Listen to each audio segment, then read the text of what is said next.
வணக்கம். மனிதனாக பிறந்த எல்லாருக்குமே மரண பயம் இருக்கத்தான் செய்யும். மரண பயம் இருக்கிறத விட இன்னொரு பயம் இருக்குது, மக்கள் பயம். நம்ம செத்து போயிட்டோம்னா இந்த பிள்ளைகளை என்ன செய்வாங்களோ ஏது செய்வாங்களோ, விவரம் தெரியாத பிள்ளைய அப்படின்னு சொல்லி 25 வயசு ஆளை கூட நினச்சி தெரிவாங்க. ஆனால் இவருக்கு தெரியல.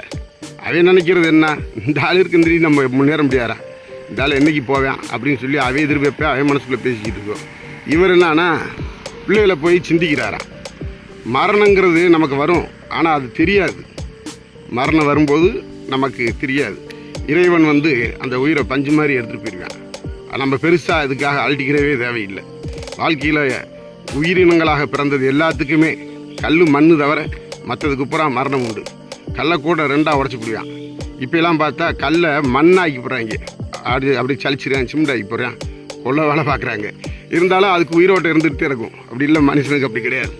மனுஷன் மரண பயங்கிறது நம்ம விட்டுறணும், பிள்ளைகளையும் நினைக்கிறதையும் விட்டுறணும். இருக்குந்தண்டியும் சந்தோஷமாக நம்ம வாட்டில் பேசி சிரித்து, நம்ம கிராமத்தில் பார்த்தா மாமே மச்சான்னு ரொம்ப இருப்பான், கிண்டல் பண்ணி லாலம் பண்ணி பேசுவோம். அந்த வாழ்க்கையை மெயின்டைன் பண்ணிட்டு பசிச்சா சாப்பிட்ணும், தூக்கம் வந்தால் தூங்கணும்ட்டு நம்ம போயிடணும். சோம்பேறியாக மட்டும் இருக்கக்கூடாது, உழைத்து வாழ வேண்டும் அப்படின்றது பிறருடைய பிழைப்பில் வாழ வேண்டாம்னு சொல்லியிருக்கிறாரு கவிஞர் வாலி.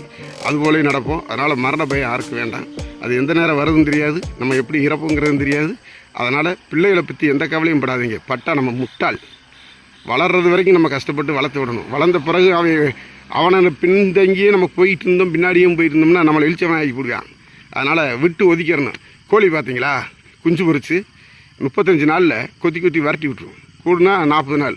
அதுக்கப்புறம் பக்கத்தில் வந்தால் அந்த குஞ்சுகளை போன் பற்றி விட்டுரும். அதான் இறைய எடுக்க போயிடும்.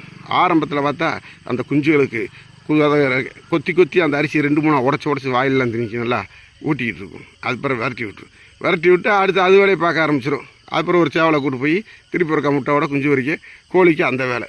மனிதனுக்கு எந்த வேலை, நம்மளோட வாழ்க்கையில் பிள்ளைகளை வளர்க்கணும். வளர்ந்துட்டானா விரட்டி விட்டுறணும், அதைத்தையும் செய்யணும். இதுதான் மனிதனுடைய வாழ்க்கை இயல்பு எல்லாமே. நன்றி, வணக்கம்.